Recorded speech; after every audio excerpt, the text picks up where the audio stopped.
Hello दोस्तों, JIB के Indian economy Indian financial system की 10 मिनट सीरीज में आज एक बहुत ही इम्पोर्टेंट कॉन्सेप्ट लेके आए हैं और लगभग एवरी एग्जाम में इसमें 1 या 2 मार्क्स के क्वेश्चंस आते ही आते हैं। दोस्तों, इसका नाम है, इस कॉन्सेप्ट का नाम है सनराइज सेक्टर। हम वेरियस सेक्टर्स की बात करते हुए आए हैं पिछले कुछ क्लासेस में। अब यहाँ पर सनराइज सेक्टर की बात आ रही है। और सनराइज सेक्टर दोस्तों होते क्या है उसके बारे में समझते हैं। सबसे पहली बात, इसकी कुछ कैरेक्टरिस्टिक्स होती हैं। जैसे ये अभी भी इन्फेंसी में है, यानी अभी ग्रोथ की गुंजाइश यहाँ है, ग्रोथ हो रही है इसमें, ठीक है। लेकिन बहुत ही सिग्निफिकेंट ग्रोथ का पोटेंशियल इसमें ऑब्जर्व किया जाता है। Second, often characterised bye strong growth rate, यानी इसमें ग्रोथ रेट की काफी गुंजाइश होती है। A high degree of innovation, यानी इस सेक्टर में जितने भी वो एरियाज हैं वहां पे इनोवेशन जो है बहुत हाई डिग्री का होता है। A high level of public awareness required होती है, with investor attracted to its long term growth prospects, यानी कि जो भी इन्वेस्टर हैं यहाँ अट्रैक्ट होते हैं किसमें, क्योंकि इसमें लॉन्ग टर्म ग्रोथ प्रोस्पेक्ट्स यहाँ पर दिखाई देते हैं। जितनी भी इंडियन इंडस्ट्रीज हैं may be categorized as sunrise sector are likely to benefit the economy in terms of job creation and business growth in the future। तो जैसा हमने पहले बताया था कि इसमें फ्यूचर में ग्रोथ के चांसेस हैं, जॉब क्रिएशन के चांसेस हैं, बिजनेस ग्रोथ की गुंजाइश है यहाँ पे। जैसे कि अगर हम बात करें, ग्रीन एनर्जी की बात करते हैं, फिनटेक की बात करते हैं, आईटी इंफॉर्मेशन टेक्नोलॉजी की बात करते हैं, इलेक्ट्रॉनिक्स की बात करते हैं, फार्मास्यूटिकल्स की बात करते हैं, ऑटोमोबाइल्स की बात करते हैं, हेल्थ केयर की बात करते हैं, इंफ्रास्ट्रक्चर सेक्टर की बात करते हैं, रिटेल सेक्टर की बात करते हैं, प्रोसेसिंग प्लांट्स हैं इसमें, एंड अदर इमर्जिंग सेक्टर। तो आप देख रहे हैं ऑलमोस्ट जितने भी इस समय के सेक्टर्स हैं, खासकर से इंडियन इकोनॉमी के हिसाब से सभी हमारे लगभग सनराइज सेक्टर की तरफ हैं, ट्रेडिशनल चीजों को छोड़ते हुए। Of the Indian economy are the part of the sunrise sector. तो दोस्तों ये कॉन्सेप्ट है। इस कॉन्सेप्ट में जैसा मैंने बताया कि लगभग हर बार एग्जाम में कोई ना कोई क्वेश्चन इसमें पूछा जाता है।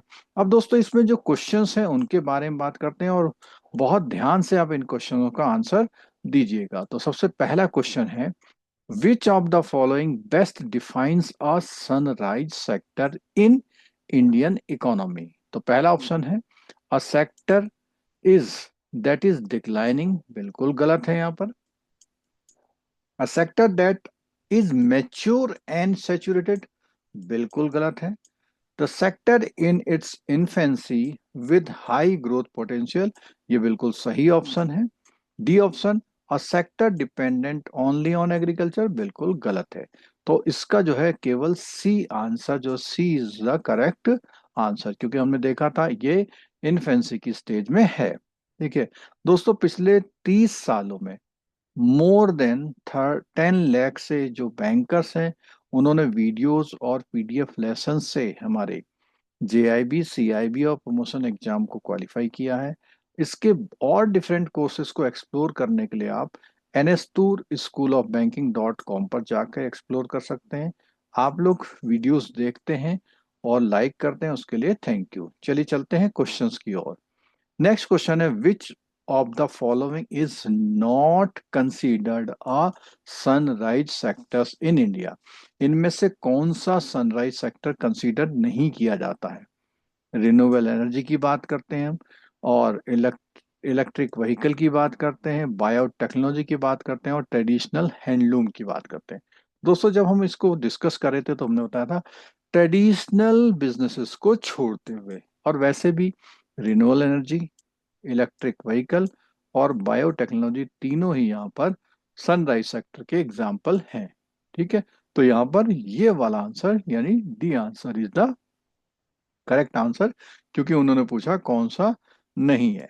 नेक्स्ट क्वेश्चन है, India aims to double the share of manufacturing in GDP to 23% by leveraging sunrise sector. तो यहाँ पर मैन्युफैक्चरिंग का जो शेयर है, मैन्युफैक्चरिंग का सेक्टर का, ये 23% को का डबल करके यहाँ तक पहुंचाने की बात की जा रही है।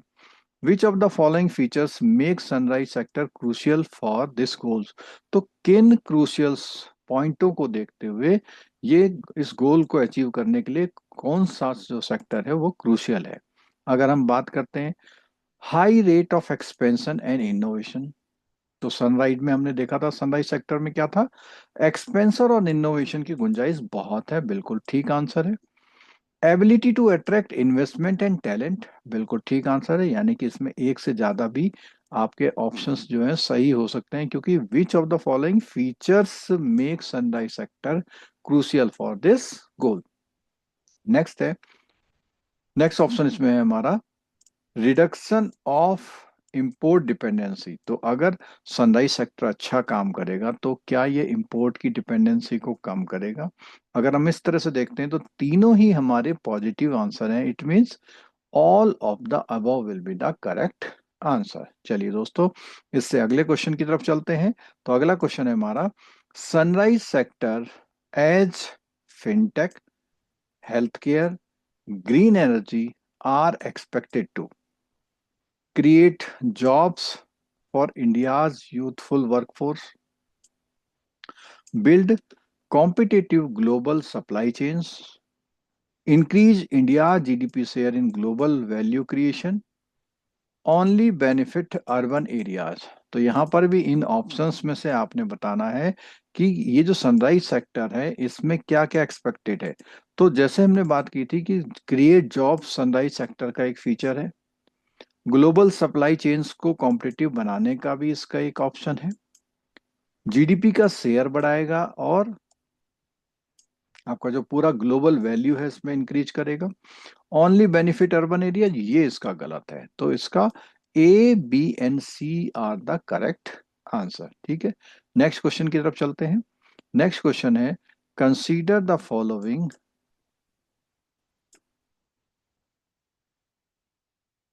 नेक्स्ट क्वेश्चन आपकी स्क्रीन पे है, consider the following statement about sunrise sector in India. यहाँ पे कॉम्बिनेशन ऑफ स्टेटमेंट दिखाए गए हैं। They are characterise by strong growth rate and innovation, तो हमने देखा था ये बिल्कुल सही है। They include sector like renewable energy, electric vehicle और फिनटेक, अभी थोड़ी देर पहले भी हमने इसकी बात की थी, बिल्कुल ठीक है।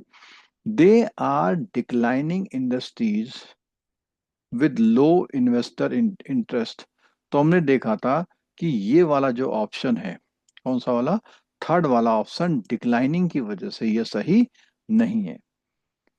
यानी फर्स्ट एंड सेकंड तो ठीक हो गए। They contribute to job creation and economic expansion, तो इसका फोर्थ वाला भी हमारा ठीक है। तो इसके ऑप्शन से देखेंगे अगर हमारे पास ए बी सी डी में, तो हमारे पास A option is correct, A option is correct. Next question की तरफ चलते हैं। Identify the correct combination regarding the impact of sunrise sectors, यानी कि सनराइज सेक्टर का क्या इम्पैक्ट है किसमें, इनमें देखते हैं। Help India to achieve $30 trillion economy by 2047। देखिए 5 ट्रिलियन इकोनॉमी का जो कॉन्सेप्ट है वो 2025-22 पे बात हो रही थी, लेकिन ये 2047 तक है। ठीक है, तो ये आपको बता दें कि ये डेटा बिल्कुल ठीक है, 2047 तक इंडिया की इकोनॉमी को 30 ट्रिलियन बनाने की बात की जा रही है। Focus on innovation driven industries like biotechnology and asset management, तो यहाँ पर बात हो रही है कि ये जो हमारा इनोवेशन ड्रिवन इंडस्ट्रीज हैं जैसे बायोटेक्नोलॉजी और एसेट मैनेजमेंट, इसमें फोकस किया जा रहा है, बिल्कुल ठीक है। Reduce India's dependence on import, ये भी बिल्कुल ठीक है। Led to saturation and strengthen in growth, तो ये ठीक नहीं है यहाँ पे दोस्तों। तो अगर हम बात करते हैं यहाँ पे कि ये जो है क्या सेचुरेशन की तरफ जा रहा है, स्टेग्नेशन इन ग्रोथ है, तो ये नहीं है। बाकी ये तीन ऑप्शन हमारे इसमें बिल्कुल ठीक है। तो दोस्तों ये हम देख पा रहे हैं कि ये सनराइज सेक्टर से हमेशा से क्वेश्चंस जो है पूछा जाता रहा है। आपसे रिक्वेस्ट है कि इसको बहुत मतलब जितने भी कॉन्सेप्ट सीरीज आ रही है उसको ध्यान से सुने। अगर आप अपने 10 मिनट के आसपास दे रहे हैं तो समझ लीजिए एक या दो क्वेश्चन आपका जरूर पक्का एग्जामिनेशन पॉइंट ऑफ व्यू से होता जा रहा है। तो आप रेगुलर सीरीज देखिए, और अगर ये सीरीज अच्छी लगती है तो इसको लाइक करिएगा। चैनल अगर सब्सक्राइब नहीं किया तो चैनल सब्सक्राइब जरूर कर लीजिएगा। Thank you so much.